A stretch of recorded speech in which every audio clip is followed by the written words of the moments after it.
seorang ya yang hadir untuk kita semua di sini, dan bisa dibilang keren-keren semua pesertanya ya, di mana ngabuburit ini dihabiskan dengan waktu yang cukup positif ya. Kita bakalan belajar tentang visualisasi data dari seorang pakarnya.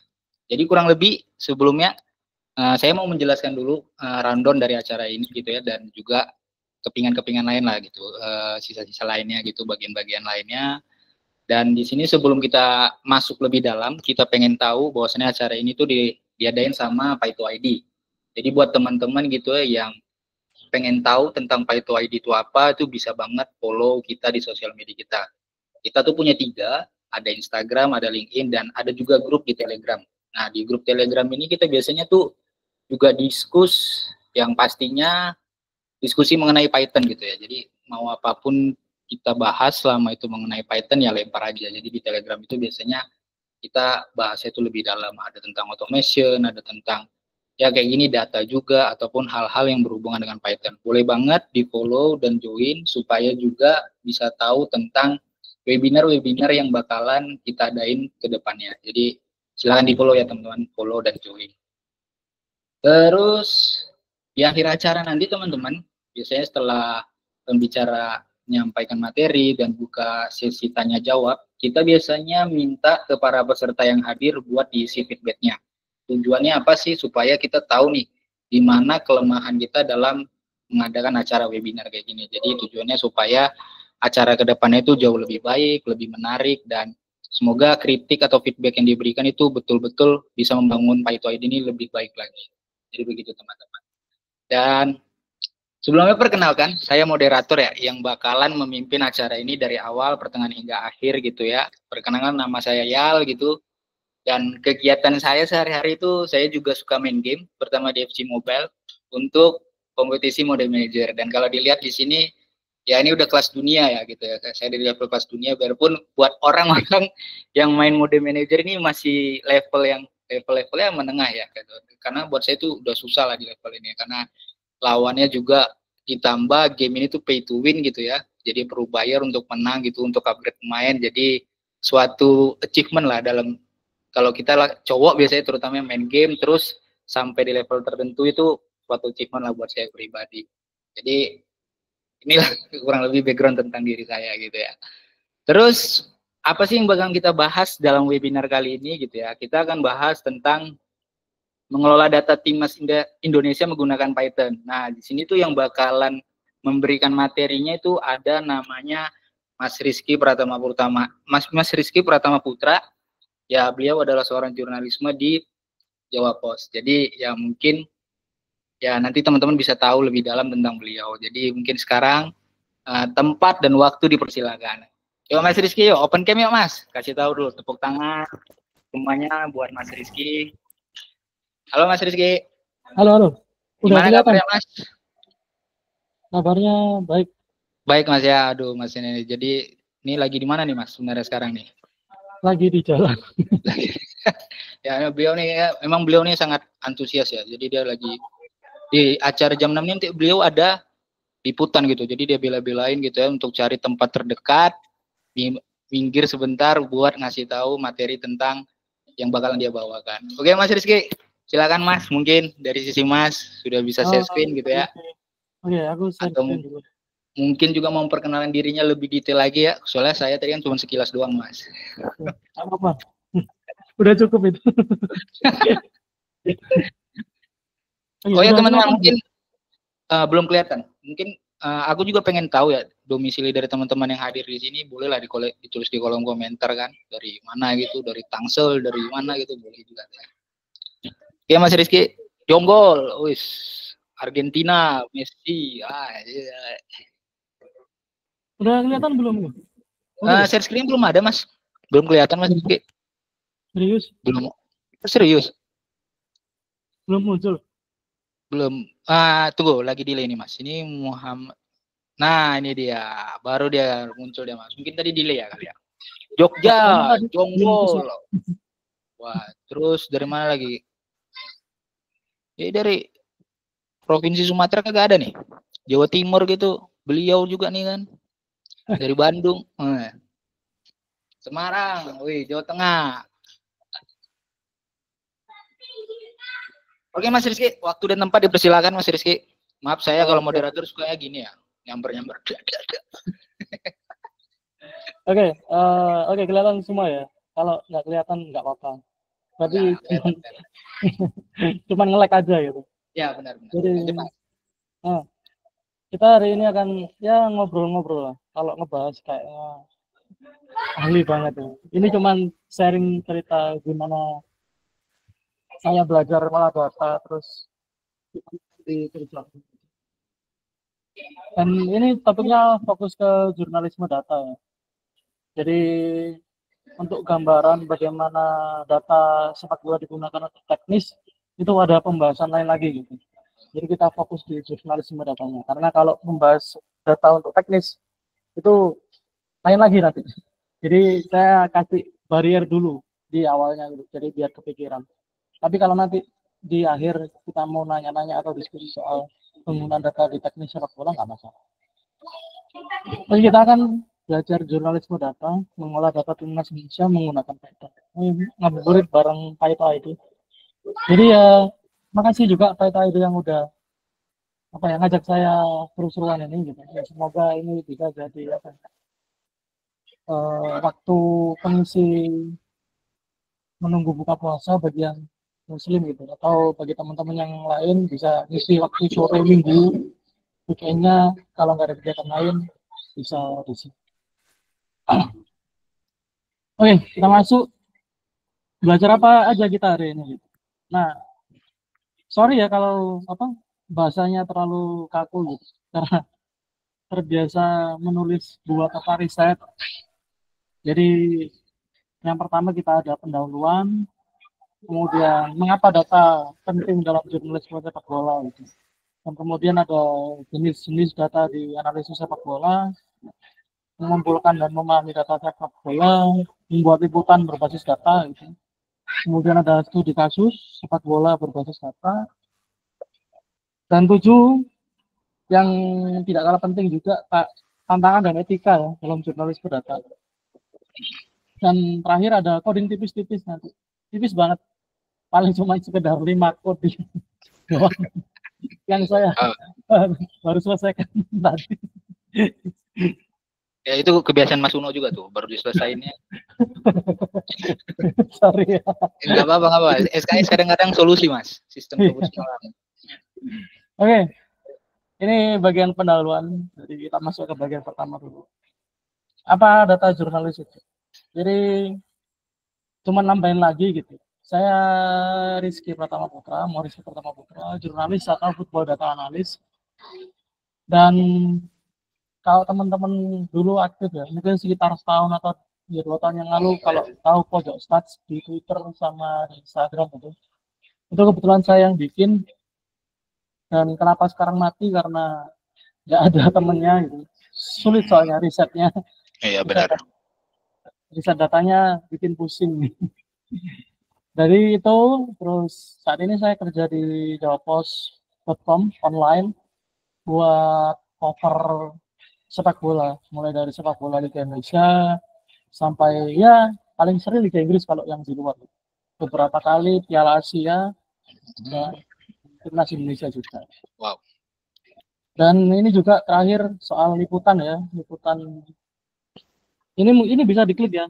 Ini bisa diklik di kaca nanti muncul ke linknya. Salah satu liputan paling panjang saya dan mungkin paling panjang di Jawapos.com, sekitar 7 slide kalau di website itu. Itu dia saya cerita soal bagaimana Persebaya itu sangat superioritas ketika juara 2004 dan saya sajikan beberapa data-data. Ini saya buka dulu mungkin buat gambaran.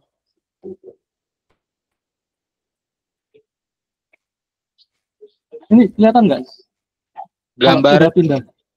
Kalau slide-nya masih di apa data jurnalis itu, Mas? Slide-nya masih apa data jurnalis itu? Udah. Tunggu sebentar, mungkin lagi delay ya. Masih kalau di saya sih ini udah sudah, Mas. Nah, ini salah satu liputan itu dan di dalamnya ada beberapa ini tabel data itu, kemudian ini visualisasi datanya. terkait Persebaya ketika juara 2004. Nah, teman-teman bisa cek sendiri sekitar 7 slide ya, karena nggak cukup. Ya benar. Kita balik lagi. Nah, gitu. Ini ngapain sih gitu jurnalis harus belajar data atau kita sebagai orang yang apa ya kerjaannya secara profesional nggak berhubungan dengan data tapi harus belajar data ya karena tentunya ya kalau di sepak bola atau di olahraga sendiri memahami dasar-dasar data analitik dan data sendiri itu sangat berguna untuk pengembangan jurnalisme olahraga ya. Dan yang kedua adalah memanfaatkan data statistik untuk memperkuat narasi liputan olahraga ya.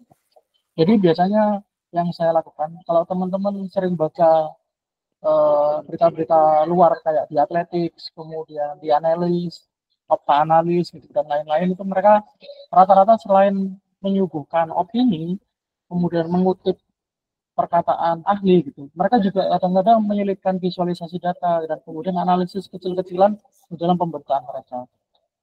Nah di Indonesia sendiri hal itu sudah sangat sering digunakan untuk kebutuhan jurnalisme data di ekonomi. Di bidang ekonomi itu sering digunakan. Kemudian di bidang politik beberapa kali Kompas, kemudian Tempo itu menggunakan untuk bidang politik dan ekonomi. Nah di bidang olahraga sendiri itu masih sangat jarang. Di Kompas itu hampir bisa dikatakan tidak selalu ada, tapi ada. Tidak selalu ada dalam artian tidak tiap hari ada jurnalisme data soal olahraga.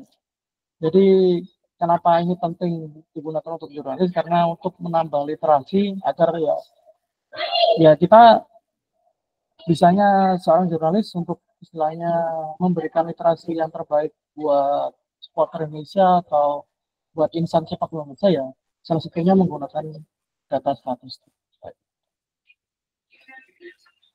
Nah kita masuk ke bagian kedua. Kenapa data penting dalam jurnalisme sepak bola? Kita masuk lebih jauh lagi.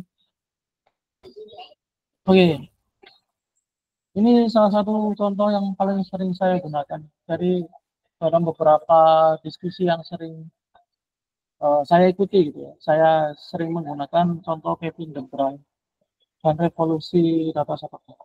Teman-teman bisa masuk ya, bisa diklik aja. Ini sih ya, kabar internet saya kacau. Jadi udah kelihatan belum? Sudah Mas, di saya sudah. Kalau ini loh penting data dalam industri sepak bola. Ya itu kelihatan ya Kevin De Bruyne. Ini dari Analytics FC gitu. Analytics FC itu salah satu apa ya istilahnya? Salah satu konsultan data sepak bola Eropa gitu. Nah, yang cerita menariknya adalah penandatanganan kontrak terakhir Kevin De Bruyne di Manchester City itu udah sudah dibantu 100% dengan agennya. Jadi dibantu karena agennya itu dari bapaknya sendiri. Jadi dia dibantu sama Analytics FC. Analytics FC ini konsultan data yang digunakan untuk kalau teman-teman belajar data pasti nggak asing sama istilah forecasting ya, meramal.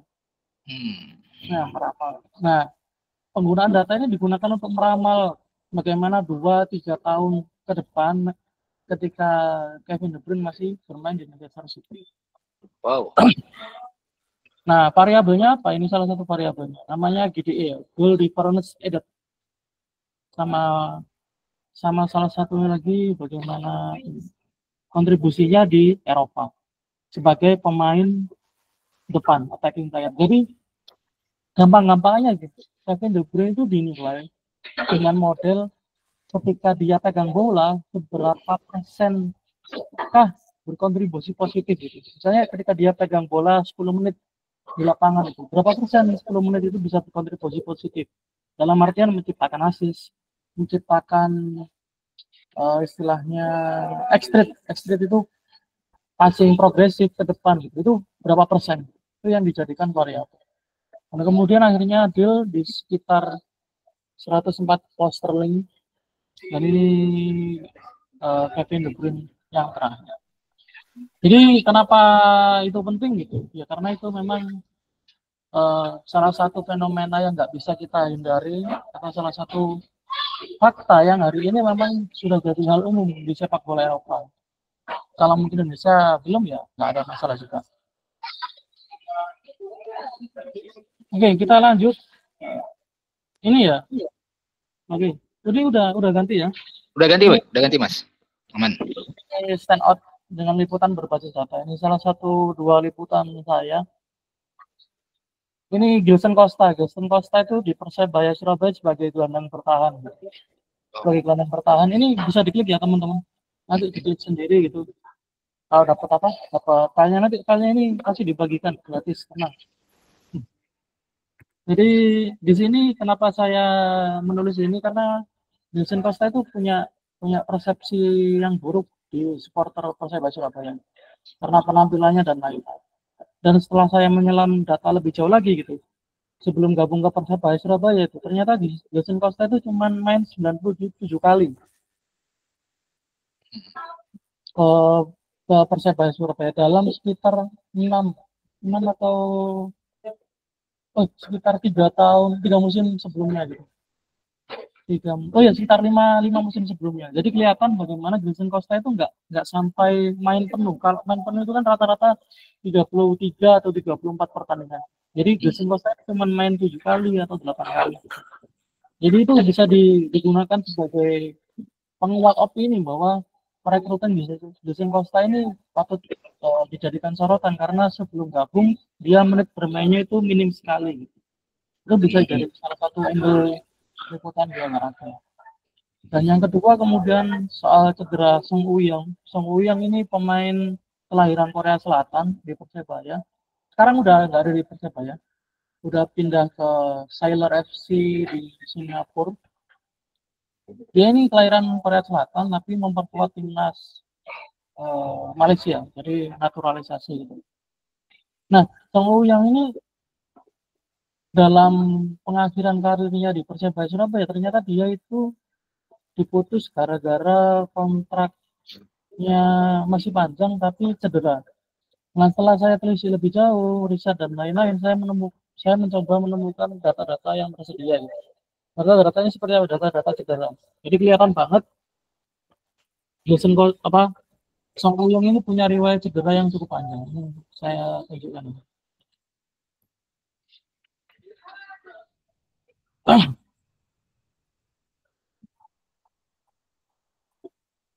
Nah ini, udah kelihatan ya? Udah pindah slide-nya. Sudah Mas. Ya, sudah Mas. Nah sudah ini kelihatan. Kelihatan ini di Transfermarkt bagaimana udah panjang banget injury yang dirasakan oleh Song Woo-young. Jadi seperti ini bisa digunakan sebagai angle untuk menulis berita dalam konteks jurnalisme data di sepak bola. Nah, jika kita cukup memahami bagaimana pentingnya data dalam jurnalisme data di sepak bola, kita akan coba lebih dalam lagi, kita deep lagi bagaimana jenis-jenis data di analisis sepak bola. Data statistik dasar ya. Jadi nanti akan dibagi dua, statistik dasar sama advance. Jadi teman-teman bisa dapat dua perspektif. Yang pertama adalah statistik dasar, yaitu kayak passing, shooting, dribbling dan lain-lain. Dan itu bisa dijadikan salah satu angle pemberitaan. Seperti misalnya kalau di Persebaya itu Bruno Moreira jadi raja gocek Persebaya Surabaya sekaligus top skor. Gimana jadi raja gocek itu? Dari raja gocek itu diambil dari dribblingnya per pertandingan. Jadi Bruno itu punya kualitas dribbling terbaik per pertandingan di Persebaya Surabaya. Kemudian di data yang kedua, data pertandingan kita skor, penguasaan bola, data tembakan, tepat sasaran dan lain-lain. Dan salah satu contoh pemberitaannya itu Persebaya Surabaya memori manis di Stadion Mo Subroto. Nah, itu juga jadi skor karena itu 4-0. Jadi salah satu angle skor yang menarik dari pembacaan data statistik yang dasar. Tapi ya ini mah udah standar banget, Mas. udah standar banget mas, dasar. Oke, tenang-tenang, karena kita nggak cuma dasar-dasar doang. Tipis-tipis dulu mas, ya kan awalnya. Sorry. Jadi kita masuk ke data lanjutan ya, advanced matrix. Apa sih matrix advance yang bisa digunakan? Kenapa ini matrix? Karena matrix itu dibangun dari dua variabel. Ada expected goals, kemudian ASIS, tracer atau heat map itu. Salah satu contohnya itu ini. Oke, kita coba buka.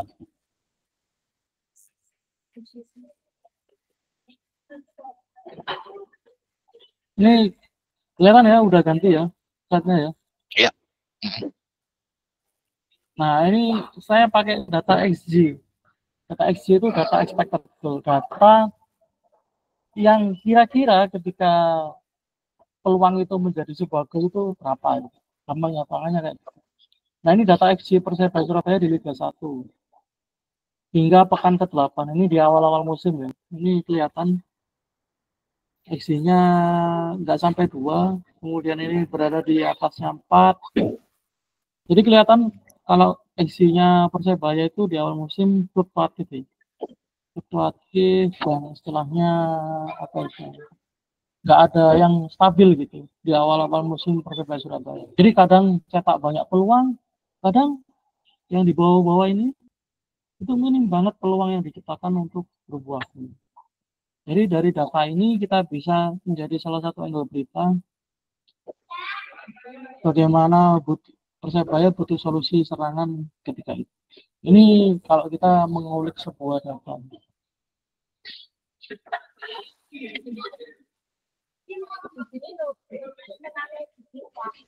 Nah, ketika kita udah tahu dasar sama yang advance, kita akan coba tipis-tipis ngelihat bagaimana ngumpulin data dan memahami data seperti bagian 4. Nah, ini sumbernya di sepak bola sendiri ya. Sepak bola Indonesia sendiri, terutama timnas itu cukup terbatas. Kalau timnas nggak main di level kompetisi yang mayor nih, kayak misalnya di Piala Asia atau kualifikasi Piala Dunia besok mau berlangsung itu gitu. Kita jurnalis itu akan kesulitan. Misalnya kalau timnas itu main uji coba atau cuman sekelas Piala AFF, itu pasti kita akan kesulitan karena nggak banyak provider data yang mengcover kompetisi itu. Jadi itu yang perlu dipahami oleh teman-teman. Jadi ya ini susah nyari data sepak bola Indonesia. Kalau nyari Liga Inggris mah sambil merem gitu udah ada gitu di FPL misalnya itu. Kita masuk ke platformnya FPL gitu di IPL itu kelihatan bagaimana siapa pencetak gol pertama di era IPL 9293 atau 9394 di era pertama kali IPL. Jadi itu udah ada gitu. Nah, kalau di Indonesia itu siapa pencetak gol di era Liga 1 pertama kali 2017 itu kan? Siapa gitu? Itu nggak ada data yang tersedia secara gamblang. Kita lihat ya susah. Kemudian nanti di akhir kita akan coba mengolah data timnas Indonesia ya, pakai datanya Opta di Piala Asia 2023 kemarin. Ambilnya di Opta. Kemudian sumber terbuka lagi ya. Ini kalau buat olahraga itu di UFC ini ada platform UFC. Kalau poli teman-teman ngikutin Megawati ya. Megawati yang satunya ya, bukan yang merah. Oh ya, sama-sama merah tadi timnya ya. Megawati yang di Korea maksudnya. Oh ya, tahu. Poli yang saya. Ya, bukan Megawati yang di Indonesia gitu. Oke, boleh. Itu ada di platformnya Poli itu ada. Kemudian di MotoGP, di Formula One ini MPL yang suka MOBA ya. MOBA kocok kalau ada teman-teman. MOBA itu bisa dicek di sini. Ini beberapa platform selain sepak bola itu ada di sini. Jadi ini bisa dijadikan salah satu sumber penulisan berita di jurnalisme. Nah, kemudian kita masuk ke dasar pengelolaan. Yang pertama tentu ya kita harus memilih data yang relevan untuk liputan. Jadi kalau kita misalnya mau menulis siapa top skor misalnya timnas hari ini gitu. Ya jangan nyari data asing, itu nggak relevan. Jangan nyari data set keeper gitu. Jadi kita fokus siapa pencetak golnya. Dan kemudian menyusun atau menginterpretasikan data agar mudah dipahami. Karena yang sering saya temui ya itu, yang ini pengalaman saya. Di awal-awal saya menulis di Jawa Pos pakai jurnalisme data ya, pakai gaya di atletik sih, pakai data yang rumit itu pembacanya itu dikit banget. Tapi ketika saya coba selingi dengan gaya yang lebih membumi atau lebih mudah dipahami, bahasa-bahasa yang istilahnya lebih secara majas itu lebih bombastis gitu. Dan kemudian dimasuki data sedikit-sedikit itu, dia justru lebih banyak mudah dibaca dan mudah dipahami gitu. Karena kalau pakai bahasa yang terlalu teknis itu ya, terus terang audiens Indonesia itu belum sampai di level itu gitu. Jadi itu yang perlu dipahami kita sebagai seorang jurnalis atau teman-teman yang menyajikan sebuah data.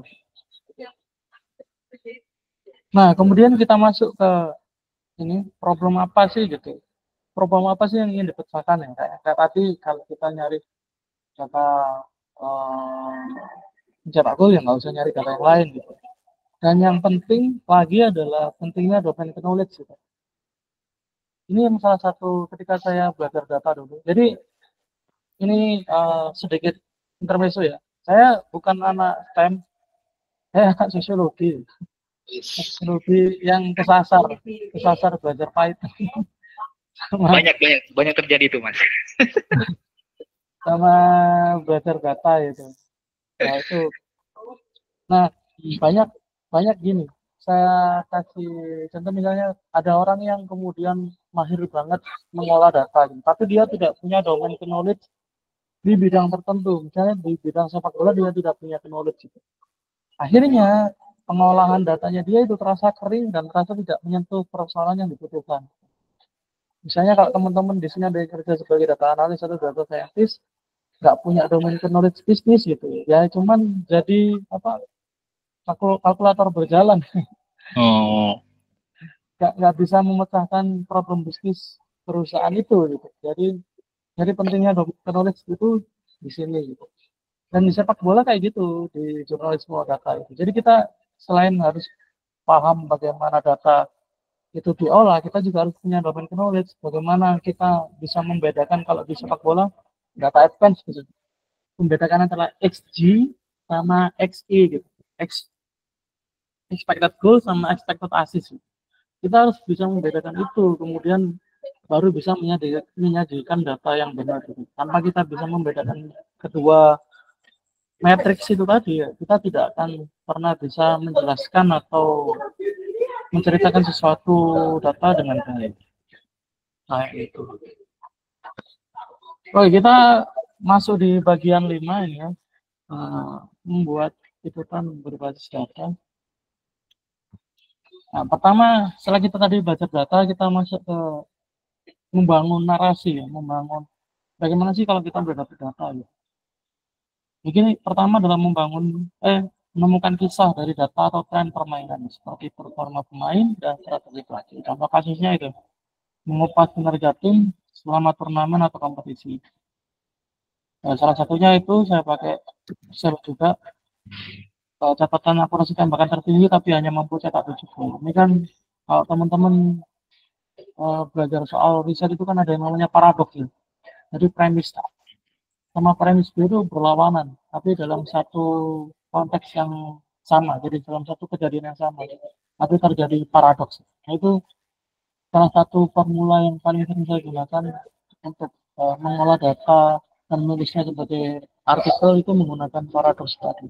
Ketika mau melakukan variabel A, tapi variabel B-nya seperti ini gitu, itu bisa dijadikan salah satu formula. Kemudian menulis dengan data itu ya, menggunakan data statistik dan visualisasi data, grafis, tabel dan diagram seperti yang saya sampaikan di awal tadi. Ada grafis bagaimana XG-nya Persebaya Surabaya sampai pekan ke-8 hingga 1 musim ini. Dan kemudian ini menyeimbangkan data dan narasi agar mudah dibaca atau dicerna audiens. Pahami target ya. Jadi ini penting ya, seperti kita harus jujur bahwa market pembaca kita online apalagi di Indonesia itu hanya sekitar 2% orang yang berkuliah S1 itu hanya 2% gitu. Jadi kalau kita udah tahu market kita seperti itu, jangan nulisnya kayak di atletik gitu. Itu nggak akan nyampe gitu ya. Jadi pahami itu, karena mayoritas audiens kita nggak se-advance itu. Jadi kita bisa meramunya lebih apa ya, lebih membumi lagi, lebih sederhana lagi agar bisa ditambah. Oh ternyata kayak gini ya. Itu yang penting. Dan apakah ada formula yang benar-benar baku itu? Sampai saat ini saya selalu mencoba formula baru karena bisa dikatakan audiens pergeseran ya, ada pergeseran audiens dari tahun ini tuh ketika masuknya Gen Z yang mulai aktif di media sosial dan ditambah Gen Alpha yang ya kita tahu sendiri bagaimana Gen Alpha melihat sosial media. Jadi ya belum ada. Intinya terus mencoba formulasi yang seefisien. Kemudian bagian 6 soal studi kasus liputan sepak bola berbasis data. Ini misalnya, ini soal analisis laga. Jadi nanti ada beberapa model artikel. Ini post-match analysis, bisa membahas soal performa tim atau pemain kunci, itu studi kasusnya itu soal Flavio Silva terburuk, kehilangan pelayan kunci atau masalah tim. Jadi ketika Flavio Silva tidak bisa cetak gol itu dia kekurangan suplai umpan kunci atau memang ada problem di masalah tim. Itu bisa dijadikan salah satu angle. Kemudian ada profil pemain dengan data analitik. Ya. Lah Randy Irwan ini salah satu menariknya juga legenda di Persebaya yang sekarang main di Deltas di Liga 2 itu kalau di era Liga 1 masuk sebagai raja asis di Persebaya di era Liga 1. Jadi asisnya sampai saat ini masih belum ada yang kemudian ini menyajikan opini berbasis data. Kita pakai opini yang analitik yang kemudian objektif namun tetap menarik. Kemudian ini alasan krusial hilangnya Francisco Rivera saat pindah dari Madura United ke Persebaya. Jadi di awal-awal musim Francisco Rivera ini masih kurang nyetel dengan skema permainan Persebaya. Nah, disinilah artikel itu membedahnya. Bagaimana sih statistik dia di Madura United, passingnya, kemudian asisnya, kemudian kenapa di Persebaya menurun, role modelnya seperti apa itu. Gambarannya kayak gitu. Kalau teman-teman baca di sini, di Madura United itu secara role model dia itu lebih ke kalau teman-teman main FM itu ada yang namanya AMF ya kayak gitu dia lebih ke depan. Nah sedang di Persebaya itu dia lebih ke CMF, dia lebih di tengah dan tidak leluasa berada di depan. Itu yang kemudian membuat Francisco Rivera sedikit berbeda permainannya ketika di Madura United dan Persebaya Surabaya. Dan kita masuk ke bagian di sini soal tantangan dan etika dalam jurnalisme berbasis data ya. Jadi sama dimanapun etika sama tantangan di industri manapun itu sangat harus diperhatikan, termasuk scraping data yang dulu di awal-awal ChatGPT hadir itu kan banyak dipersoalkan ya. Soal scraping data apakah izin dan lain-lain. Di jurnalisme olahraga juga itu kita harus misalnya kita ambil di Opta gitu. Apa aja sih gitu term and condition yang diperbolehkan oleh Opta gitu. Apa aja yang do dan don't di Opta gitu. Itu kita harus pahami dan misalnya di Opta kita harus menyebutkan ini sumbernya apa ya kita harus sebutkan. Jangan sampai tidak disebutkan di dalam sumbernya. Nah ini menyajikan opini tentunya untuk keakuratan etika menyajikan data secara objektif menghindari bias ya dan soal bagaimana menghindari data overload. Jadi yang seperti saya sampaikan tadi market Indonesia itu hanya 2%, sekitar 2% yang satu, jadi ya jangan terlalu rumit untuk menyajikan. Nah kita masuk ke ini ya coding tipis-tipis. Ini bisa diklik ya.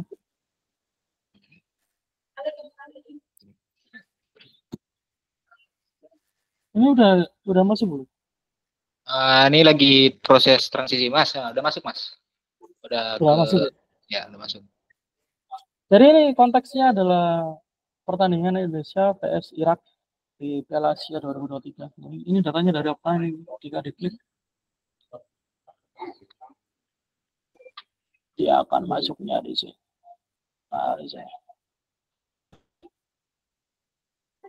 Nah ini di sini, teman-teman bisa cek nih. Ini lengkap banget datanya. Kalau mau diambil semua nggak apa-apa. Di situ. Screen layar yang mana nih Mas? Di belajar jurnalis data pakai ya? Oh, oke. Ini udah. Oh ya, udah sudah. Baru pindah Mas, baru pindah. Oh ya, sorry. Jadi ini sumbernya ini ya. Ini aku masukin ke Python, ini masuk ke collab ya. Udah kelihatan belum ke collab? Kalau ya sudah, ini udah kelihatan Mas, sudah kelihatan. Nah, ini kalau teman-teman ngeklik tadi ini maksudnya di full collab. Nah, sumber datanya dari mana? Ini dari Opta. Ketika diklik dari Opta kita akan pindah ke sini. Nah, ini Opta. Kelihatan Opta? Udah kelihatan ya? Kelihatan. Nah, ini Opta, ini pertandingan Piala Asia kemarin ya. Terakhir Indonesia kan diajar sama Australia. Tuh kayak gitu. Wow. Tuh. Nah, kita nanti fokusnya ke sini. Ini saya sempat nyimpan di GitHub saya. Kalau teman-teman mau download yang bentuknya udah CSV, nggak perlu scraping, bisa masuk ke GitHub punya saya. Udah kelihatan belum? Udah ganti? Sudah kelihatan di GitHub sekarang. Oh ya. Nah ini kayak gini ya. Ini kita nanti akan fokus ya mengolah data sederhana di pertandingan Indonesia versus Irak. Nah kalau di klik repository Sports Analytics ada beberapa data yang saya himpun. Ini ada Liga Champions Asia ya. Saya fokus ke sini aja gitu. Kemudian ada Liga 1. Jadi kayak gini nih, ada data PON, data Olimpik. Ini ada, sebenarnya saya pengen ngebangun ini sampai musim ini, tapi karena saya terlalu banyak membangun alasan gitu ya, akhirnya belum kesampaian yang di musim ini. Nah, kalau Asian Cup ini saya masih kesulitan juga yang 2007 buat nyari data pertandingan ya. Kalau dari data aksi pemain di lapangan gitu, kalau data pertandingan skor itu mungkin ada. Ini data ini data yang pernah saya himpun. Kalau mungkin teman-teman ngecek mau digunakan juga boleh aja. Oke, kita ambil di sana ya. Kita ambil data yang ini tadi. Sorry. Indonesia versus Irak.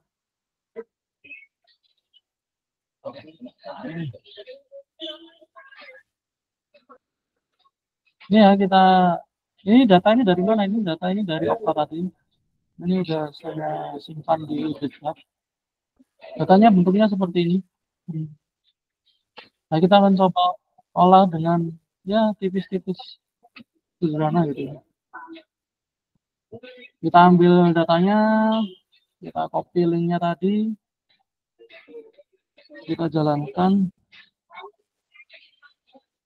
Dan datanya akan ketemu seperti ini. Sorry, ini masih muter. Nah, ini datanya akan kelihatan. Terus yang kedua ya, ini satu ya. Ini yang kedua, sederhana aja kita coba cek negara mana yang paling banyak melepaskan shot di pertandingan Indonesia versus Irak. Kelihatan negaranya. Irak total 15 shot di laga tersebut gitu. Jadi kelihatan banget bagaimana dominasi Irak. Ini fakta ini itu bisa dijadikan salah satu angle berita sendiri gitu. Ketika kita mendapatkan data atau berhasil mengolah data dari negara Indonesia. Kemudian ini juga yang kedua kita coba cek terus kalau memang Irak yang paling banyak melepaskan shot. Siapakah pemain itu? Pemainnya adalah ini, Muhammad Ali.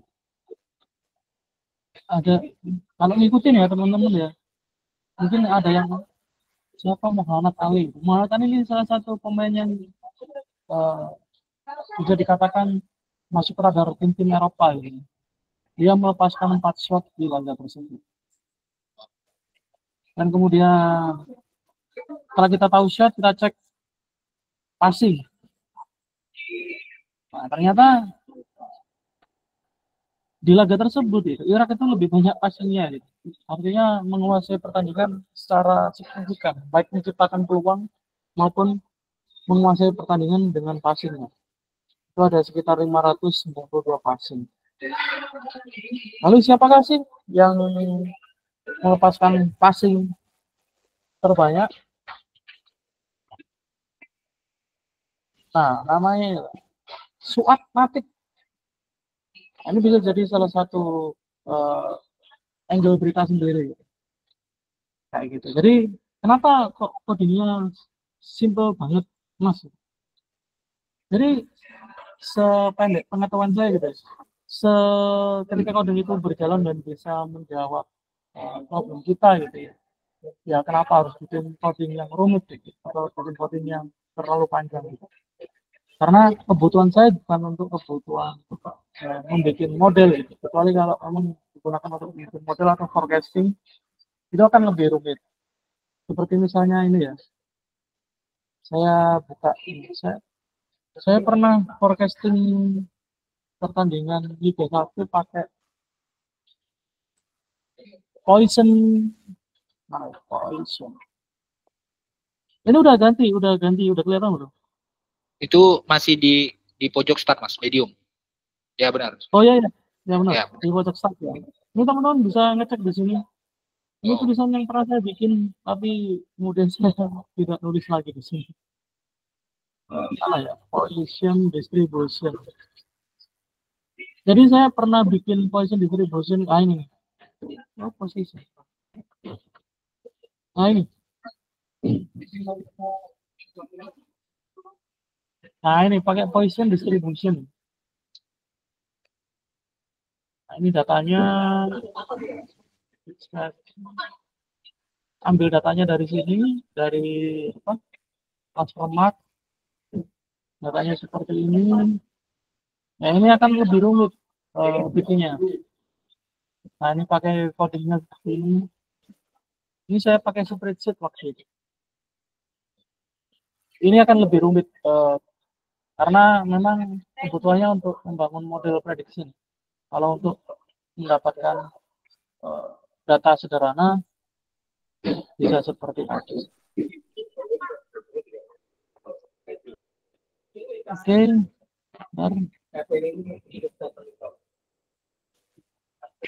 Oke, kita balik lagi ke slide ya. Nah, ini manfaat jangka panjang. Ini selain digunakan untuk kerjaan jurnalisme data. Tentunya kita akan membangun kemampuan analitis yang sangat berbeda gitu. Seperti halnya saya gitu. Mungkin kalau melihat jurnalis yang jauh lebih pengalaman, jauh lebih advance pengetahuan sepak bolanya dari saya, mungkin akan ada banyak orang gitu. Tapi ketika seorang jurnalis itu bisa mengolah data dan bisa menjadikan sebuah artikel, itu masih sangat minim. Itu yang bisa dijadikan salah satu buat kita stand out di kerjaan atau di kampus dan tentunya juga memperkaya kualitas liputan gitu dan meningkatkan kredibilitas. Jadi kita bisa menambah variasi berita yang nggak cuma feature-nya kan biasanya kalau di sepak bola kan feature soal kehidupan sehari-hari, gaya hidup dan lain-lain seorang pemain atau tim sepak bola gitu. Nah kalau kita bisa menguasai data itu bisa menambah tulisan feature yang lebih menarik gitu, analisis kan. Itu sih. Oke, mungkin itu dulu dari saya. Kita kayaknya lebih enak ngobrol ya, biar tidak kayak ceramah. Ya benar. Berarti Mas Rizky kalau Mas itu buat artikel ya, Mas cari dulu sumber datanya, terus datanya ini Mas olah lagi gitu ya, kayak tadi siapa yang nyuting paling banyak, siapa yang passing paling banyak, kemudian hasilnya ini dijadiin suatu artikel gitu ya Mas ya.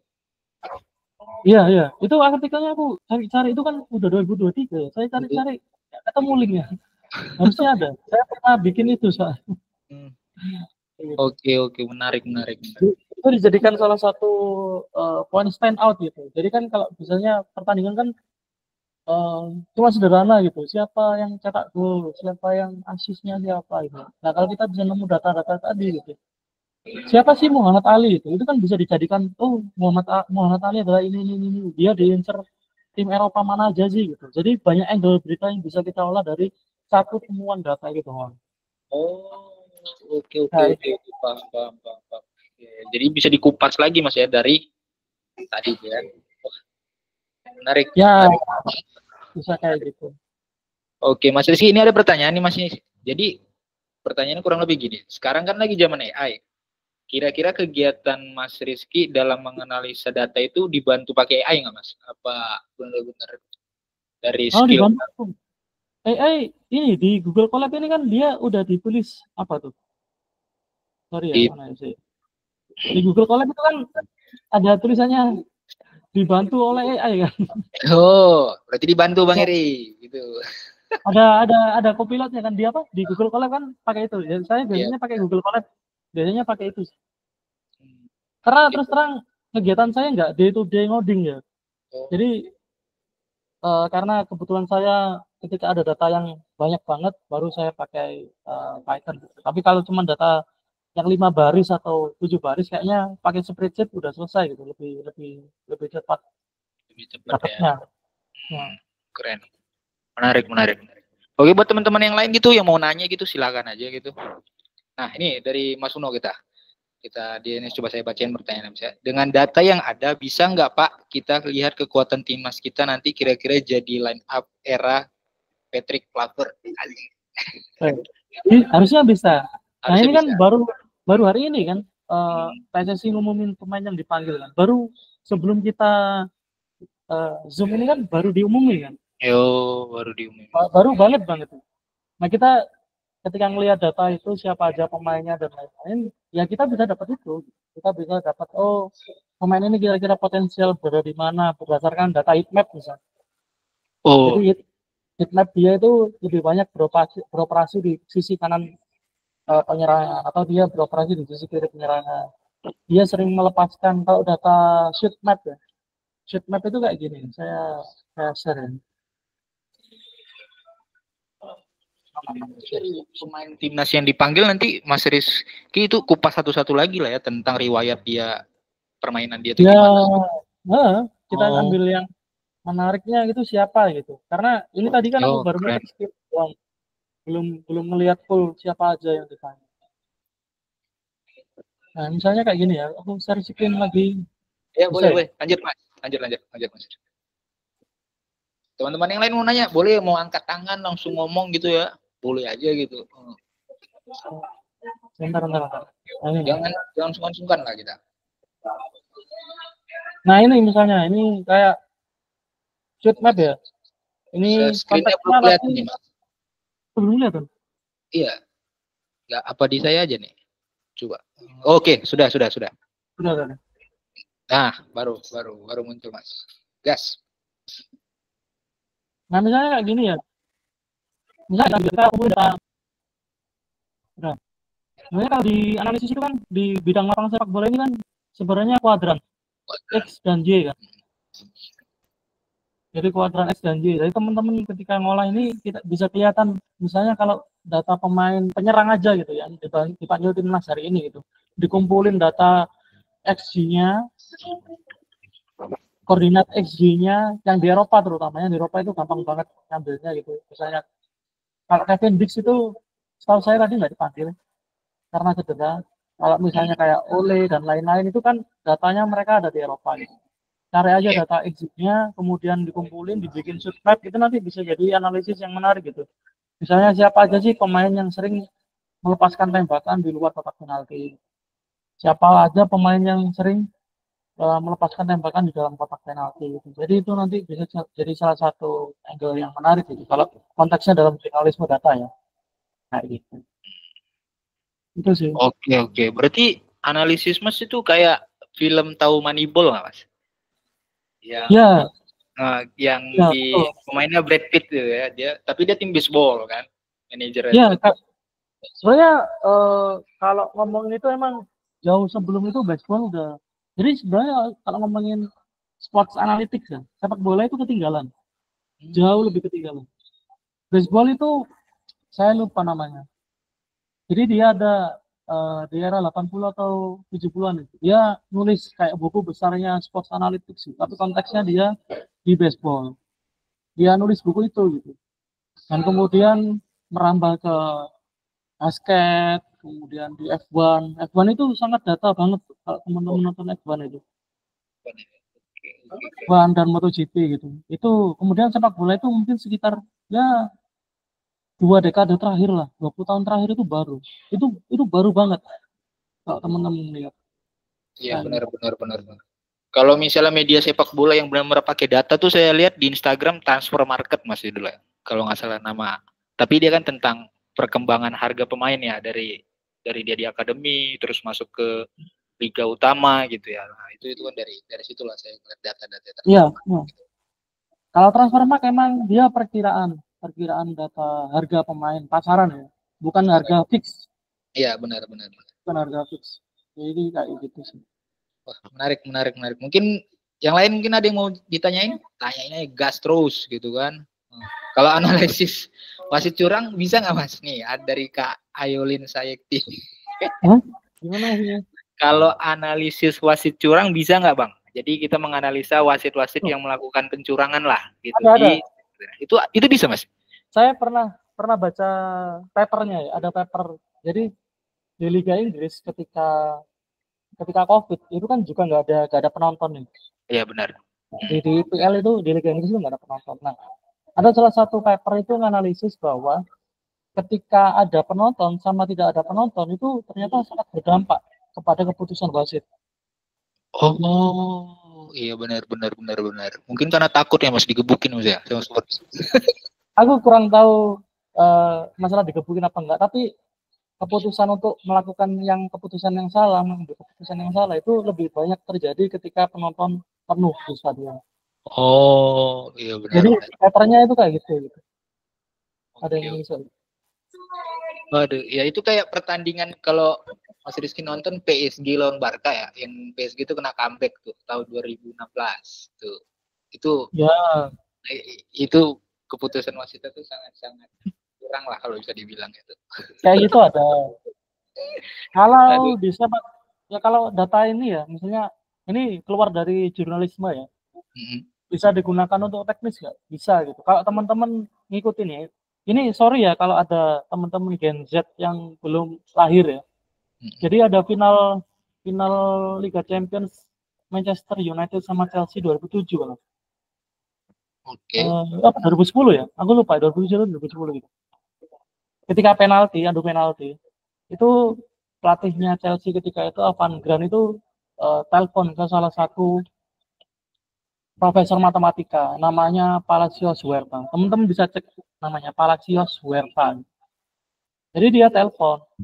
Kenapa dia telepon ke Palacios Huerta? Palacios Huerta ini salah satu disertasinya itu mengumpulkan data penalti pemain-pemain di Eropa sejak tahun 90-an gitu. Jadi dikumpulkan, kemudian dibuat prediksi ketika pemain ini menendang, itu dia akan mengarah ke mana dan itu berapa persen. Kebayang. Tarik, ya paham. Nah, salah satu insight yang menarik di situ gitu. Ketika Ronaldo menendang gitu. Jadi poinnya Palacios Huerta itu kalau Ronaldo itu sempat berhenti sebelum menendang bola rata-rata akan berada di sebelah kanan dan sekitar 2 atau 3 meter di atas tanah. Palacios Huerta itu bilang kayak gitu. Kalau Ronaldo itu berhenti gitu. Jadi kan kalau teman-teman lihat Ronaldo itu kalau nendang dia sempat berhenti sedikit, nah itu dia akan mengarahkan itu. Tapi kalau dia langsung menendang, dia akan mengarahkan ke posisi yang lain. Itu. Itu kayak gitu itu kalau penerapannya tuh. Iya Oke. apa? Di sepak. Oke, berarti Mas menarik tadi dari cerita Mas. Jadi ketika pelatihnya nelpon gini ya, dia baca analisa datanya, dia ngasih tahu bocoran ke kipernya gitu. Ini kalau sini tendang, nanti kamu belok ke sini gitu. Iya. Mungkin. Kalau Oh, teman-teman kalau sering nonton Liga Eropa itu kan ada botol kiper itu biasanya ada contekannya di situ kalau ada penalti. oh itu ya. Alisson kalau nggak salah terakhir itu kan ada contekannya pemain ini ke kanan, ini ke kiri, left, right. Dan Kalau itu legal teman-teman Mas. Itu legal Mas di pertandingan sepak bola. nggak Oh, masalah. Ada kok, saya lupa ya botol minumnya siapa gitu. Jadi itu ditulisin di situ ada stikernya gitu. Kalau pemain ini nendangnya di sini gitu. Itu dibawa ketika nanti persiapan untuk adu penalti. wow. Keren, keren. Soalnya saya ngelihat kemarin tahun lalu Manchester City lawan Real Madrid yang penalti kan, bukan yang tahun ini kan Mas. Itu kan pemain-pemain Real Madrid kalau nggak salah tuh banyak yang dulu satu tim lah gitu sama main City gitu. Salah satu kipernya si Kepa kan waktu itu jadi cadangan. Nah, dia ngasih tahu tuh sama kipernya, ini nanti dia nembak ke sini gitu, nembak ke kanan gitu. Jadi di briefing dulu sama si Kepanya gitu. Dan ia menang Real Madrid saat itu, Mas. Oh ini loh botolnya siapa ini? Ini loh botolnya ini ya. Aku kasih kasih lihat ya. Ini.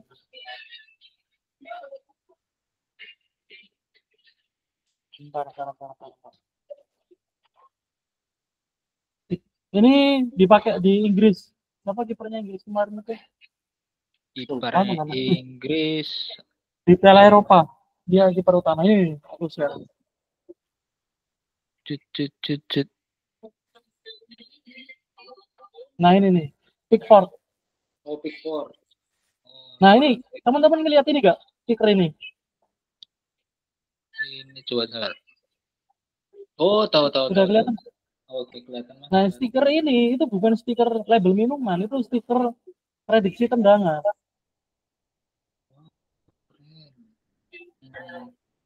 Kelihatan nggak? Ya, kelihatan Mas. Kecil banget ya. Bisa sih kelihatan ya, cukup kelihatan. Nggak tahu kalau teman-teman.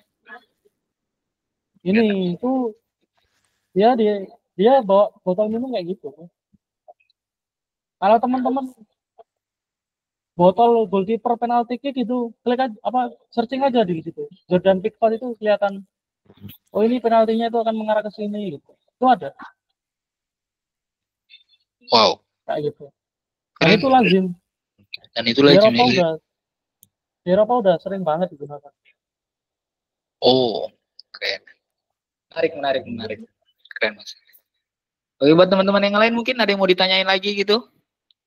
Karena atau mau cerita boleh.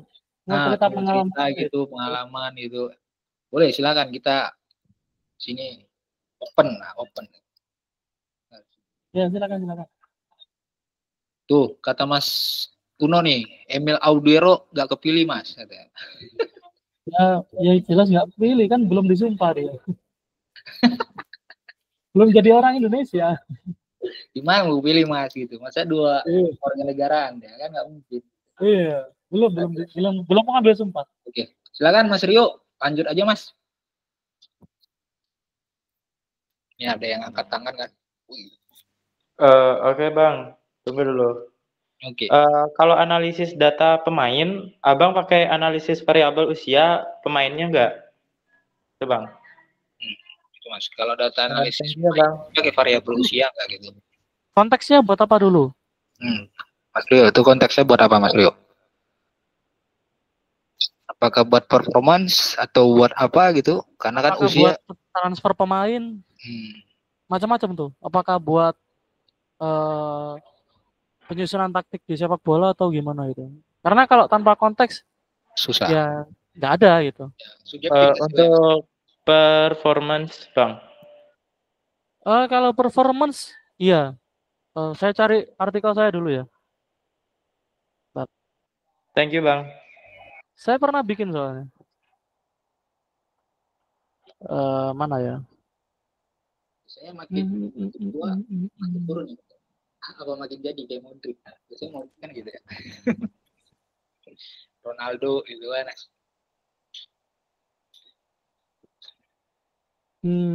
Tahu.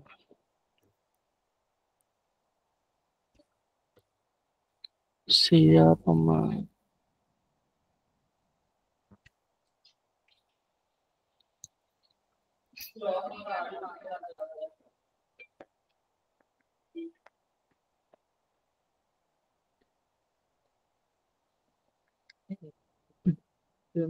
Jadi saya pernah ngebagi pemain itu jadi ada 3 kategori. Pertama kategori pemain muda, yang kedua kategori pemain berpengalaman, dan yang ketiga kategori pemain yang sudah lewat masa keemasannya. Jadi pernah bikin seperti itu untuk melihat bagaimana distribusi usia pemain di dalam suatu klub ya. Kemudian ngelihat bagaimana performa pemain muda itu dia dapatkan nggak sih gitu di dalam tim gitu. Itu saya pernah bikin kayak gitu. Itu Mas Rizky ini mau share screen atau gimana? Apa? Gimana? Oh, lagi share screen atau gimana nih? Enggak atau enggak? Oh, enggak ya, memang enggak ya. Enggak. Kirain mau menampilkan sesuatu gitu. Iya, masih aku cari. Oh ya, kirain tadi udah nampilin sesuatu. Oke, Mas, aman. Iya sih, itu kayak gitu sih. Itu yang kejadian kalau kita buat analisis.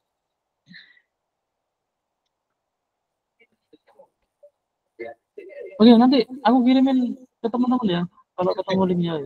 Oke, aman Mas berarti. Tapi Mas, kalau kesimpulannya dari pertanyaan tadi, anggaplah kalau untuk performance ya, itu berarti usia mempengaruhi Mas Rizky ya? Jelas mempengaruhi karena biasanya pemain-pemain yang dikategorikan di bawah U23 itu determinasinya lebih tinggi dibandingkan pemain-pemain di atas itu. Determinasi itu contohnya kayak daya jelajah atau kasarannya pemain ini kok di depan ada, di belakang ada, di tengah ada gitu. Nah, itu biasanya faktor variabel usia itu biasanya mempengaruhi itu. Berarti semakin tua dia Mas, determinasinya semakin menurun gitu misalnya. Dia mainnya artinya nggak semakin liar gitu ya? Iya, itu ada salah satu paper ya, bisa dicek di Barcelona Innovation Hub. Teman-teman bisa cek di sini ya. Barcelona. Itu bisa dicek di situ. Ada salah satu paper itu. Kenapa pemain yang udah menginjak 30 tahun ke atas itu permainannya lebih elegan, jarang berlari, tapi punya visi bermain yang bagus, punya passing yang tepat. Oke. Dan dia bermain lebih efektif karena terus terang kalau dia bermain eksplosif, meledak-ledak itu ya, lari ke sana kemari, dia mungkin 30 menit udah selesai gitu. Iya benar. Kayak gitu. Itu ada risetnya di Barca Innovation Hub itu bisa dicek di situ. Contohnya Toni Kroos Mas ya, Kevin De Bruyne, Messi gitu ya. Ya itu kan dia kan lebih semakin usianya lebih uzur kan dia pasti akan slow kan. Iya benar, mainnya slow gitu. Nggak mungkin juga Messi kemudian menyisir bola dari tengah gitu. Bisa bunuh diri.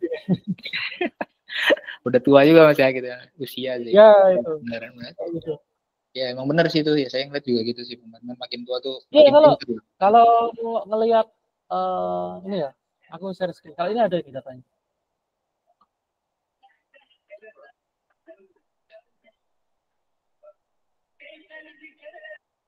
Jadi bisa kelihatan bagaimana ini ya. Sudah kelihatan belum? Belum Mas, belum. Di saya masih delay, tunggu sebentar. Oke. Keren. Iya. Sabar ya.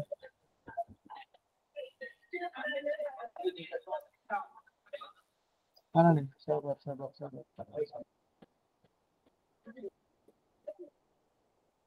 Ini gimana ya? Kenapa tuh Mas? Sorry. Ini datanya Statsbomb, kelihatan nggak? Belum Mas, di saya masih belum, nggak tahu di yang lain. Kira-kira masih kelihatan nggak belum? Udah kelihatan apa belum gitu lebih tepatnya?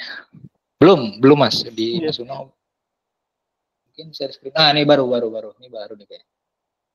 Oke, baru. Nah ini Lionel Messi gitu. Wah, Lionel Messi. Kalau teman-teman mau ngolah data ini gratisan ini ada. Datanya Lionel Messi 2004 sampai 2020. Nah, nanti kelihatan perbedaan kalau makin tahun Messi itu mulai jarang lari dari tengah lapangan. Dia larinya kan dari kotak penalti gitu. Itu ini kelihatan. Jadi itu memang ada pengaruh usia untuk analisis itu memang ada. Dan itu salah satu faktor di sepak bola juga. Berarti mainnya makin sempit dia Mas ya, gitu ya. Makin efektif. Oh ya, makin efektif lebih. Bahasanya paling efektif. Jadi kalau teman-teman lihat hari ini ya, misalnya nonton Lionel Messi di MLS Amerika itu pasti akan beda ketika Lionel Messi di Barcelona gitu. Jangan berharap Messi akan seperti di Barcelona. Iya benar-benar. Kadang-kadang jalan sih, saya ngeliat dia jalan gitu ya, apalagi bola pojok gitu ya, dia jalan dulu tuh, ngeliat kanan kiri gitu. Tapi kan tiba-tiba ketika dapat bola tahu-tahu di depan, bola gitu. Rata-rata kayak gitu. Ronaldo pun nggak gitu. Ronaldo pun nggak mungkin dia eksplosif, giring bola dari samping kemudian cetak tendangan dari jarak jauh di luar kotak penalti itu hampir jarang sekali Ronaldo melakukan itu di Al Nassr itu. Dulu di United sih Mas masih garang-garangnya dia. Iya. Ya habis itu udah selesai. Faktor usia memang Mas mempengaruhi dalam olahraga sih. Nggak bisa bohong juga. Oke, keren. Mungkin ada lagi yang lain dari teman-teman? Mengingat juga sudah hampir jam 5 gitu ya teman-teman. Karena Mas Rizky dia harus liputan lagi gitu ya. Boleh silakan. Ya ngobrol-ngobrol atau mau berbagi cerita gitu. Open mic gitu kan. Ada pernah ngolah data olahraga di sini gitu boleh. Mas, kenapa Onana sering kebobolan, Mas? Terus terang saya jarang melihat ngolah data Onana ya. Tapi kalau dilihat secara kasat mata posisinya itu dia sering out of position. Oh, gitu ya. Padahal di Inter Milan kan dia bagus ya, Mas ya, sampai bawa ke final gitu ya. Sama Inter Milan ya, itu beda. Beda gaya bermain Serie A sama Liga Inggris beda. Jadi nggak bisa dibandingkan secara mentah kayak gitu. Di Inter bagus, di MU kenapa buruk? Pertama gaya bermain beda. Gaya bermain liga ya. Liga Serie A sama IPL beda. Kemudian gaya bermain pelatih juga beda. Iya, betul. Punya ekosistem atau teman-temannya juga beda gitu. Nah, itu yang kemudian kenapa Onana jadi seperti itu. Tapi yang menurut saya yang paling objektif menilai itu ya out of position gitu. Dia tuh sering entah itu terlalu maju atau sering terlalu ke belakang. Itu pembacaan bolanya itu yang menurutku agak kurang gitu ketika dia pindah di IPL di MU gitu. Ya, itu benar sih Mas, sebenarnya memang mempengaruhi banget ya. Kayak Anthony aja lah contohnya Mas ya. Di Ajax dia kan bagus ya. Terus di MU kan waduh gitu. Benar-benar kayak jadi pelawak gitu ya Mas ya. Keluar dia. Ya bisa dicatat lah pemain yang keluar dari MU kemudian bersinar itu banyak. Kocak. Emang kayak yang salah manajemennya sih Mas, kayaknya manajemennya gitu. Ya buktinya Anthony ya nyekor meskipun sering kena kartu kuning sama merah ya gitu. Nggak tahu tuh orang tuh nggak tahu juga tuh orang. Tapi dia nyekor assist juga kan. Ya harus diakui gitu. Ketika dia pindah dari MU ke Real Betis ya, dia bersinar. Iya, man of the match juga dia kan beberapa kali pertandingan gitu kan. Ya kayak gitu. Makanya ya itu beda liga, beda pelatih, beda sistem bermain gitu. Karena dulu itu saya di pojok stadion sering ngehajar akun yang istilahnya banter gitu loh. Dulu itu kan sering ya, Maguire sama Van Dijk itu kan dijajarin dalam satu grafis, Iya, kemudian benar. ada angka-angkanya gitu ya. Nah, nggak masalah itu kalau untuk banter nggak masalah, tapi kalau untuk analisis nggak bisa sesimpel itu gitu. Karena sistem bermain MU sama sistem bermain Liverpool aja udah beda gitu. Itu yang ngebikin kenapa Maguire kayak gitu dan Van Dijk kayak gitu. Itu sih. Oke. Ini kalau ini Mas ada pertanyaan lagi dari Mas Uno nih. Belajar Python sejak kapan gitu kata dia? Apa sejak jadi jurnalis atau kan jadi jurnalis sudah lama ya Mas ya? Atau gimana tuh? Saya lupa ya. Pertama kali itu mungkin sekitar 2021 kayak. Wah, keren. Kayaknya 2021. Itu Jadi sebenarnya ya gimana? Itu gara-gara apa Mas? Ada keinginan belajar Python tuh karena ada problem yang pengen di solving gitu ya atau ya emang ada problem. Jadi pertama ketika saya kuliah itu kan saya sering bikin paper atau riset soal kualitatif. ya. Nah, tapi karena saya kurang di kuantitatif itu, saya menyadari itu. Dan ketika lulus, saya butuh pengetahuan soal kuantitatif dan kemampuan untuk mengolah data itu. Akhirnya mulai belajar data ya. Pertama di YouTube sih. Nonton YouTube dulu, terus ngumpulin duit, ada duit ikut course, beberapa course gitu. Dan akhirnya ya udah gitu. Sebenarnya hari ini kenapa saya bisa belajar data ya karena saya pertama kali nggak tahu apa itu data gitu. Akhirnya mau nggak mau saya belajar. Oke, keren begitu ya, mau nggak mau, dan jadinya up to date ya Mas ya, jadi lebih mudah juga ya dalam buat artikel gitu ya, nyari masalahnya gitu ya, benar ya. Akhirnya lebih apa ya, angle penulisannya itu lebih variatif gitu loh dibandingkan hanya artikel yang lain gitu. Nah ya, daripada kualitatif gitu ya Mas ya. Oke Mas, ini kalau dari Mbak Isnani nih Mas, nyambi prediksi pemain juga nggak Mas? Jadi kalau nyambi sih enggak sih, cuman saya bikin analisis sepak bola di kanal kanal YouTube kantor di Jawa Pos itu. Bisa dicek ini. Oh, tuh Pak. Jadi ya nyoba apa kayak bikin preview pertandingan, tapi yang enggak cuman sekedar opini gitu loh. Jadi saya bikin yang memang ya udah saya ngasih datanya gitu. Ngasih datanya dan ngasih gimana sih prediksinya gitu. Berarti ada slide yang ditampilkan gitu Mas ya, mengenai itu statistik dari data yang sudah Mas Rizky buat. Gitu. Ada. Aku share ya. Boleh. Ya, aku dulu sih pengen bikin kayak Opta gitu. Dan kebetulan udah terrealisasi. Meskipun belum se-advance Opta ya, karena data Liga 1 itu sulit. Iya, benar. Itu aku share ke link di grup sama aku share di sini.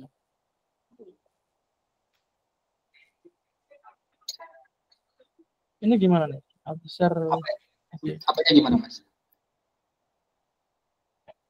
Udah kelihatan belum ini? Belum. Buka YouTube. Masih delay. Sebentar, mungkin masih delay.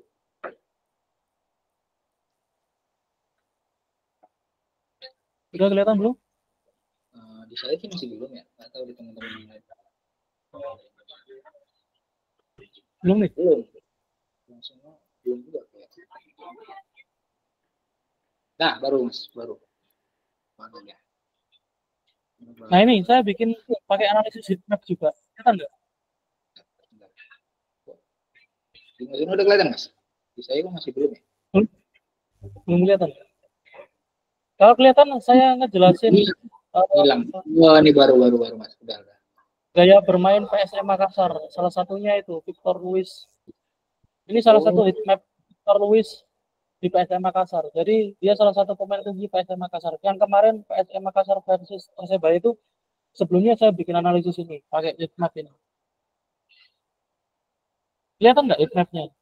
Ini kelihatan Mas. Mas lagi share YouTube kan? Itu sebelah kanan ya, itu kan yang warna itu. Ini heatmapnya ini kelihatan. Aku gedein ya. Nah ini loh. Jadi kita akan lihat dalam data ini, data. Nah itu kelihatan di tab-nya kan? Iya, kelihatan. Di saya kelihatan, Mas. Nah itu saya ngejelasinnya Itu pakai itu. ditopang dari sisi kiri penyerangan. Nah ini saya ngejelasin. Ada dikomandoi oleh Victor Luis dan Rizky Eka Pratama. Jadi kita akan lihat. Jadi kayak gitu. Itu yang saya bikin di kantor. Keren. Jadi ada data yang bisa dilihat juga. Selain bentuk artikel ya. Ya selain bentuk artikel, bentuk video juga. Oke, keren. Terus Mas, ada pertanyaan dari Mas Yusuf Baktiar ya. Kira-kira ada kemungkinan nggak Pojok Stars berjalan kembali? Barangkali ada tim yang bisa lebih luas lagi, tidak hanya ya. Nggak tahu. Terus terang nggak tahu. Karena dulu itu sebenarnya saya ingin kayak bangun startup kecil-kecilan, tapi ranahnya bukan ranah kayak Startcom itu ya, yang riset data enggak. Ranahnya ke media, kayak di Athletics ranah. Sebenarnya dulu saya ingin bangun itu, kemudian saya coba pitching Jack kemana-mana itu, kayaknya memang belum seseksi itu gitu, industri yang ingin saya bangun sama Pojok Stars itu. Oh, keren. Ya, tapi udah bagus loh, sudah pitching deck itu udah kayak apa ya, mau bangun startup loh Mas. Iya, tapi belum ada funding yang datang gitu ya. Jadi akhirnya saya realistis lah. Iya benar. Kayak gitu. Oh keren Mas, keren. Nggak semua orang bisa kayak gitu. Oke. Mas, ini dari pertanyaan pribadi ya Mas ya. Mungkin dari saya sendiri gitu ya. Menurut Mas kan ngambil dari data ya, data terus diolah itu dijadiin artikel ataupun ya kayak tadi ada acara ditampilin lah ke audiens gitu. Kalau dari Mas sendiri gitu, kira-kira memvalidasi gitu akurasi data yang digunakan dalam analisis itu gimana Mas ya? Maksudnya sumbernya dulu. Sumbernya dulu ya. Gitu ya. Ya, dicek. Kalau sumbernya gini, ini fun fact ya. Data di Indonesia itu, data sepak bola dasar sama advance itu selalu berkaitan dengan judi. Selalu berkaitan dengan judi, Mas? Ya, judi, betting. Oh, oke. Nah, makanya ketika kita banyak, karena kalau kita mengolah data itu nanti ranahnya ke forecasting. Itu mau nggak mau pasti ranahnya akan ke sana. Forecasting artinya adalah menghitung odds value sebuah pertandingan. Nah, odds value itu sebenarnya untuk apa? Untuk memasang nilai taruhan kayak gitu. Itu fun fact. Jadi di Optapun itu ada divisi betting namanya. Divisi yang khusus memang menyediakan data untuk bertaruh judi. Nah, kayak gitu. Makanya ketika kita bisa memfilter sebuah data itu gitu, kita akan tahu, oh data ini fungsinya untuk apa sih gitu. Sumbernya dari mana. Kita harus filter itu dulu gitu sebelum kita mengolah data. Ketika kita udah tahu datanya sumbernya untuk apa, dari mana, dan kegunaannya untuk apa, ya kita bisa gunakan untuk itu gitu. Kita bisa memverifikasi gitu. Kayak gitu. Biasanya kalau saya pribadi sih Mas ya, kalau mau misalnya mencari akurasi dari data yang saya olah itu, jadi saya contohnya Kevin De Bruyne dalam semusim mencetak 50 gol, itu benar nggak gitu dari source 1, saya bandingin lagi dengan source 2 nih, source 3, source 4, kalau misalnya angkanya sama atau nggak beda jauh, ya berarti benar gitu. Biasanya begitu, jadi kuantitasnya dibanyakin gitu. Iya, selain itu juga sumbernya tadi, karena kita nggak tahu juga data ini kan ditujukan untuk apa gitu. Karena ya teman-teman itu sudah paham lah, ketika sports data atau football data itu kaitannya itu akan sangat erat dengan judi, itu di Eropa itu udah wajar kayak gitu. Iya benar udah wajar. Jadi kita harus memilah itu gitu. Ini fungsinya untuk apa sih? Dan ini apa gunanya untuk apa itu? Nah Mas, itu Mas Yusuf itu di SofaScore itu memang untuk dikit bettingnya emang gitu. Emang nggak gitu. Berarti itulah. Kalau misalnya nih Mas, hal seramnya ya, pertandingan bola itu kira-kira memang sudah diatur itu memang ada ya Mas? Kalau yang memang sudah diatur itu aku kurang paham.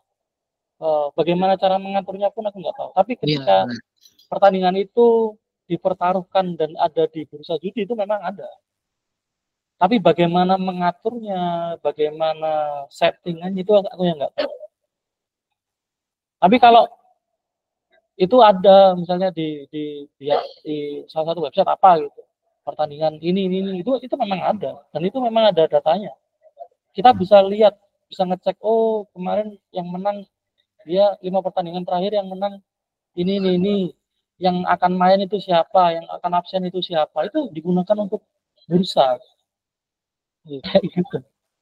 Wah, berarti dengan kata lain sudah tahu siapa yang bakalan menang gitu Mas. Biarpun kita tidak tahu mengaturnya gimana gitu.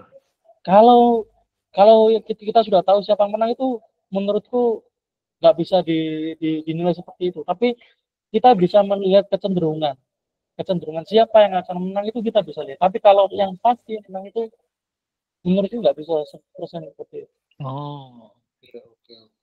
Soalnya kan jadi bisa merusak apa ya, esensi dari pertandingan sepak bola, dan kayak Mas Rizky pun ya ngolah datanya jadi enggak ya berdasarkan. Nah itu Ya kan kan?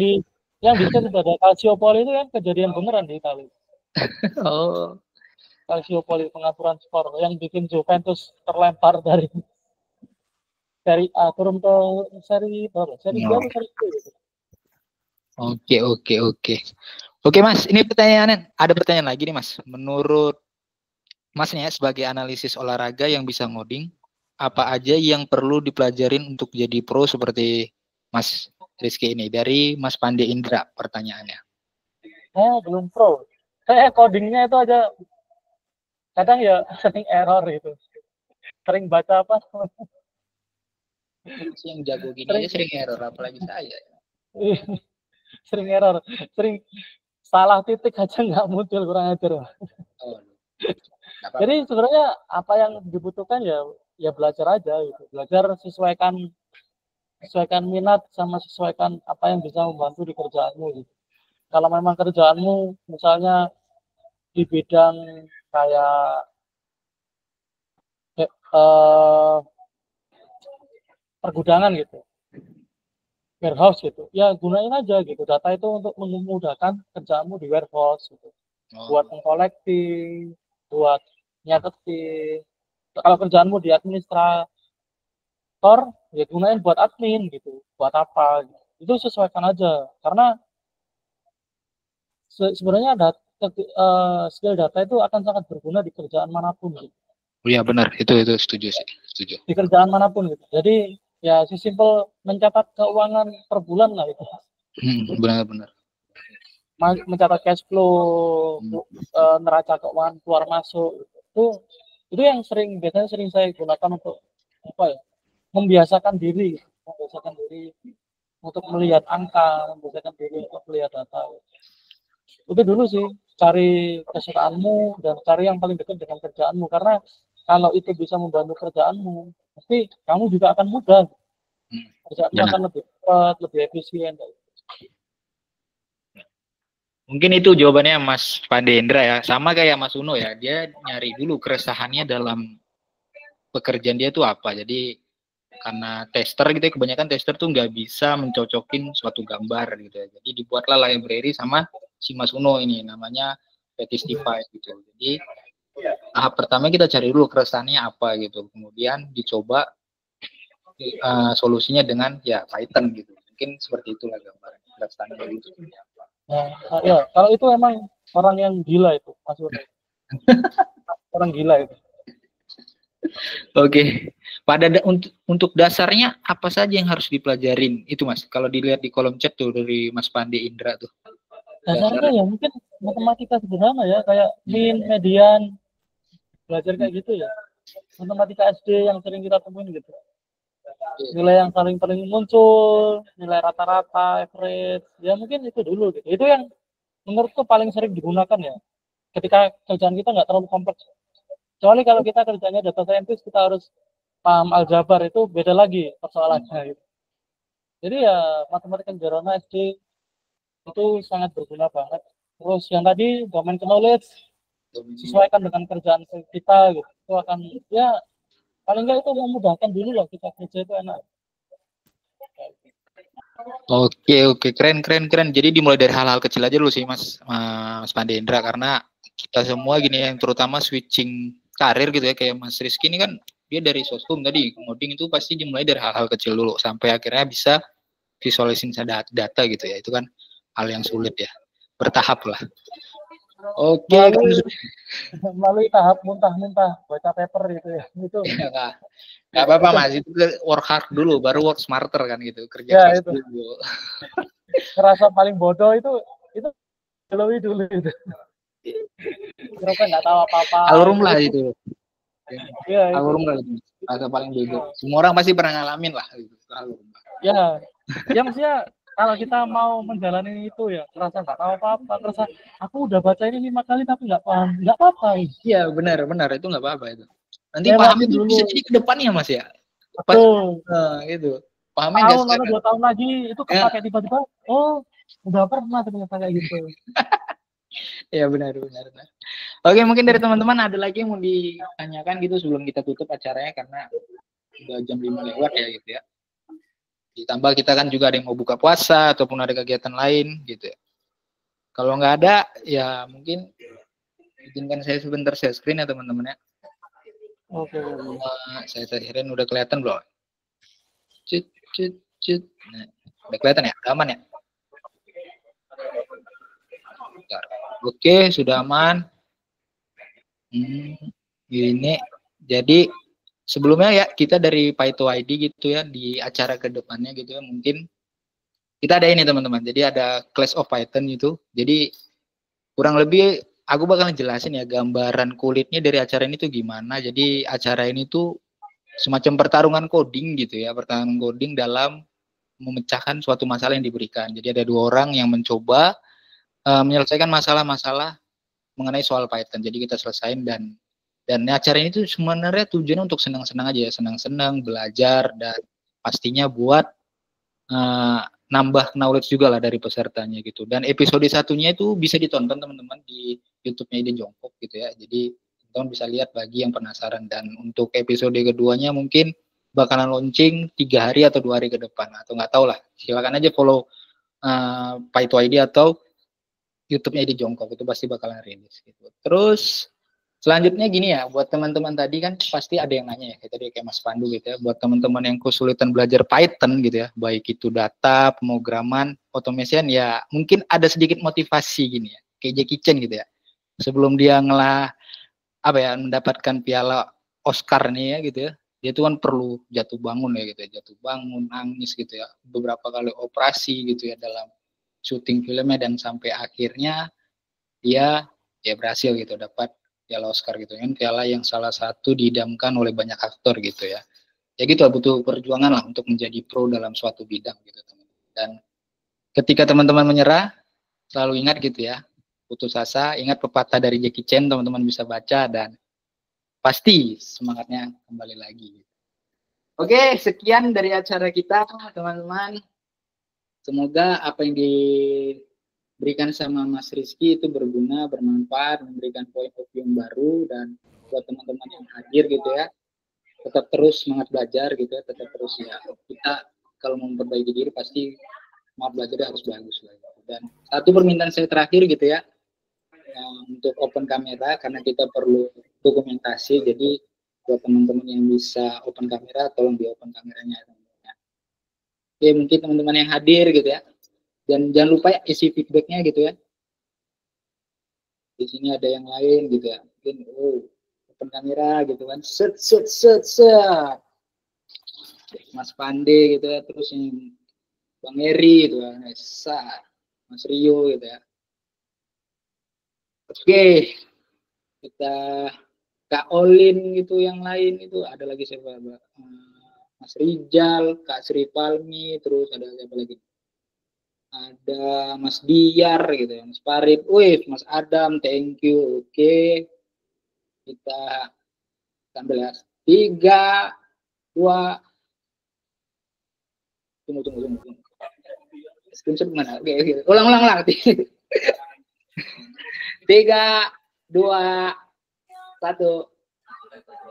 Oke, menarik. Terima kasih teman-teman semuanya, terutama untuk Mas Rizky. Makasih banyak ya Mas ya, udah mau sharing. Thank you. Terima kasih buat ruangnya. Iya, semoga sukses selalu gitu, bisa jadi jurnalis di mungkin media-media terkenal juga kayak New York Times dan sebagainya gitu. Dan sebagainya. Kita lebih keren soalnya, jujur keren Mas, keren. Bisa menganalisis data itu dan sukses. Thank you. Ya, dan juga buat peserta akhir, ya sukses semuanya buat Mas Pande udah open camp, Mas doing same thing, dan ya yang lain lah, sukses semuanya, karir, keluarganya gitu ya. Dan demikian. Yang mau nanya-nanya bisa apa tuh? Sosial media ngobrol-ngobrol. Oh ya tuh, boleh follow Instagramnya Mas Rizky atau LinkedIn, beliau juga cukup aktif ya di LinkedIn gitu ya. Saya ngeliat ya, dapat request koneksi, boleh ditanya langsung. Oke, demikian acara kita teman-teman. Terima kasih banyak, sehat dan sukses selalu. Kami izin undur diri. Hati-hati Mas Rizky, liputannya sukses ya buat liputannya. Thank you, Bang. Terima kasih. Mas Lauta, kasih. Mantap. Orang-orang.